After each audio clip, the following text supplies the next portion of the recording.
राधिका का पति रवि शहर में एक ऊंचे ओहदे में काम करता है। लेकिन रवि ने ये ओहदा बड़ी ही मेहनत से कमाया होता है। सुनो जी, तुम्हारे बुआ के बेटे आने वाले हैं। कितने दिन रहेंगे वो यहाँ? क्योंकि तुम्हारी वो मौसी 3 महीने बाद अब गई है। हाँ, वो किशन आ रहा है ना, उसकी नौकरी मैंने अपने ही ऑफिस में लगा दी थी। वो क्या है ना, बड़े दिन से काम की तलाश कर रहा था। हाँ, वो तो कोई नहीं, पर माँ जी ने कहा था कि मैं तुम्हें बोल दूं कि तुम किशन भैया को पहले से ही बोल देना कि वो 2-4 दिनों में अपना घर देख ले। माँ जी बता रही थी कि पहली बार जब वो हमारी शादी के लिए आए थे तो 2 साल रह कर गए थे। हाँ हाँ, पर उस वक्त की बात अलग थी। कोई ना, मैं बोल दूंगा। राधिका के घर रवि की बुआ का बेटा आ जाता है और फिर, अरे राधिका, ये देखो, मैंने तुम्हारे लिए क्या लाया हूँ। ओ कितना प्यारा सूट है भैया। क्या बात है किशन, भाई के लिए भी कुछ लेता होता। हाँ हाँ, क्यों नहीं, पर भाभी को खुश रखना जरूरी है। चलो, मैं नीचे जा रहा हूँ। सब्जी तरकारी कुछ लाना है तो बता दो। हाँ, वो आलू खत्म हो रहे हैं तो, लेकिन आपको पता है कहाँ मिलेंगे? हाँ हाँ, क्यों नहीं, मैं तो इस एरिया में 2 साल रह चुका हूँ। एक एक दुकान वाला जानता है मुझे। बस रवि जल्दी से कुछ पैसे दे दे आलू लाने के लिए। वो क्या है ना, देर हो गई तो वो कल्लू की दुकान बंद हो जाएगी।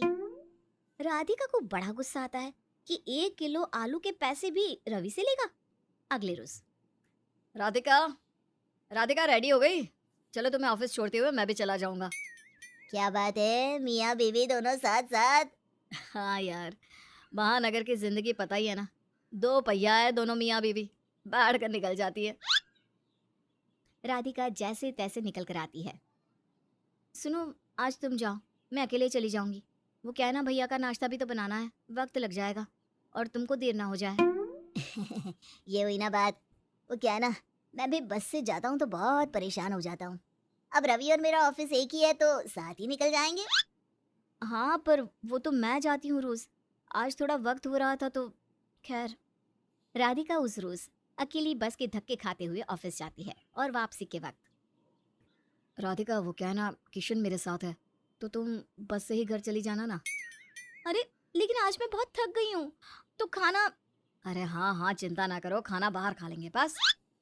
ऐसा पहले भी होता था, जब राधिका थक जाती थी तो रवि और वो बाहर खाना खा लिया करते थे। लेकिन अब तो किशन भी है तो होटल में। तो क्या खाना है मैडम? अरे तुम भी कैसी बात कर रहे हो, जो हमेशा खाते हैं, तड़का दाल और तंदूरी रोटी। बजट फ्रेंडली क्यों? अभी बुलाता हूँ वेटर को। रवि वेटर को बुलाता है। जी सर, क्या लेंगे, क्या लगा दूं? रवि और राधिका कुछ बोलते उससे पहले ही किशन, एक काम करो, एक बटर मसाला पनीर रायता दाल मखनी और हाँ, एक तंदूरी ले आना, ठीक है ना? क्या बोलते रवि और राधिका। भाई अब उनकी जेब में कितना है, कैसे बचाना है, कितना खाना है, क्या खाना है, ये तो ये दोनों ही डिसाइड करेंगे। लेकिन यहाँ तो, मजा आ जाएगा आज। अच्छा है, रोटी लाते रहना जब तक ना ना बोल दे, क्यों? तो जो बिल आज तक 200 रुपए का आता था, आज 2000 का था।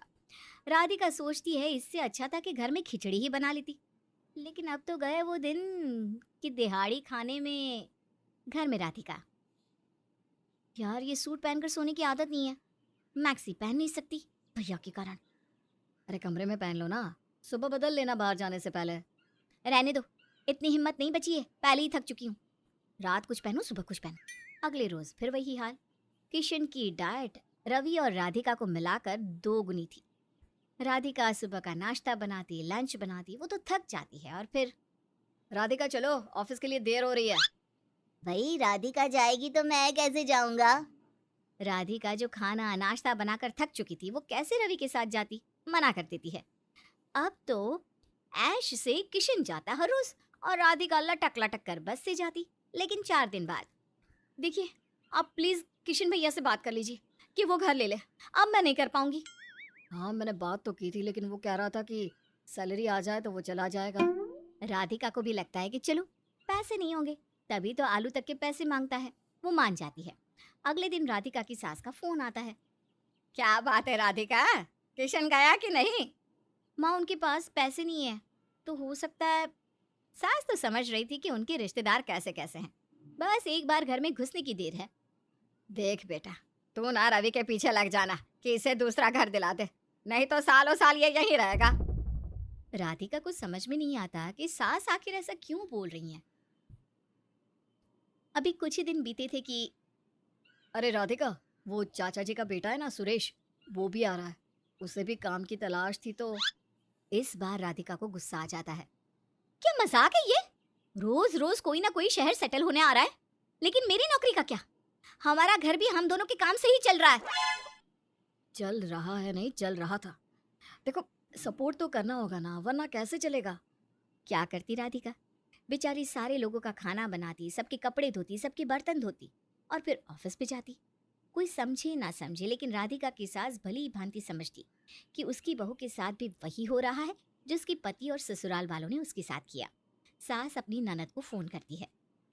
कैसी है दीदी? मैं अच्छी हूँ भाभी, आप बताएं। दीदी, वो किशन रवि के पास है।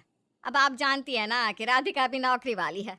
किशन और भैया के बेटे के कारण वो नौकरी पर ध्यान भी नहीं दे पा रही। तो घर संभालने के लिए किशन की बीवी को आप ना शहर भेज दे। फिर तो किशन को अलग घर लेना ही है। उसकी बीवी भी शहर के तौर तरीके देख लेगी। नहीं नहीं दीदी, राधिका को बोलो कि बहू है, ससुराल वालों का ध्यान तो रखना ही होगा।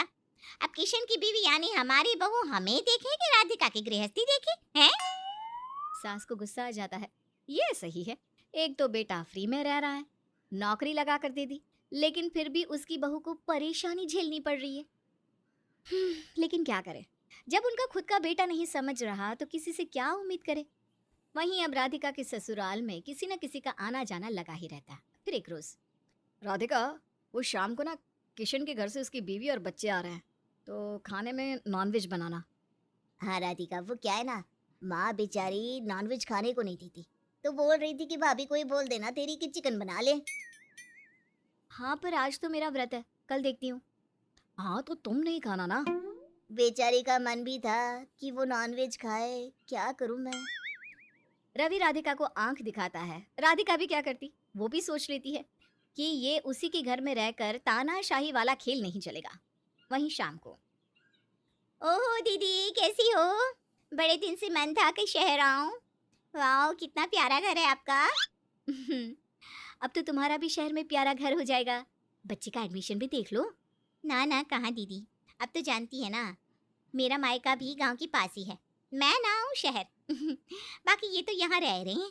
वैसे भी शहर में किराए का मकान लेना बड़ा महंगा होता है ना दीदी।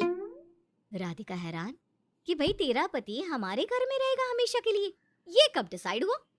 और हो भी गया है तो एक बार तो बता दो या पूछ लेते कि हमें तो कोई प्रॉब्लम नहीं है। लेकिन किशन की सैलरी तो अच्छी है, वो घर अफोर्ड कर सकता है। और वैसे भी दूसरे के घर में कब तक? अरे भाभी, कैसी बात कर रही हैं? हम परिवार हैं। पापा जी भी यहाँ 13 साल थे। यहीं रहकर उन्होंने किशन को पढ़ाया लिखाया। हाँ, लेकिन तब मेरी सास का जमाना था, तब शायद हालात कुछ और थे। माँ जी घर में रहती थी, लेकिन मैं नहीं। तुम आकर यहाँ रहो, घर का काम करो मेरे साथ मिलकर, फिर मुझे कोई दिक्कत नहीं है। जब तुम वहाँ सोकर उठती हो ना, तब मैं यहाँ तुम्हारे पति को सुबह का नाश्ता कराकर दिन का खाना बांधकर भेज चुकी होती हूँ। वैसे भी पति को संभालना पत्नी का काम होता है, ना कि रिश्तेदारों का।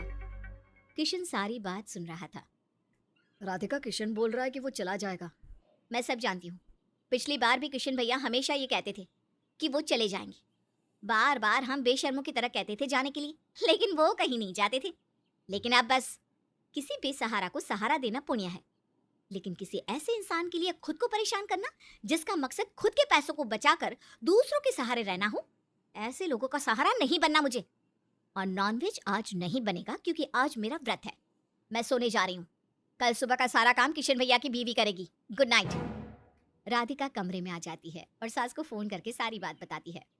ठीक किया राधिका, ये काम मैं जीवन भर नहीं कर पाई और घर को आश्रम बनाकर रख दिया। वेरी गुड बेटा। अगली सुबह किशन की बीवी और राधिका मिलकर घर का सारा काम करती है।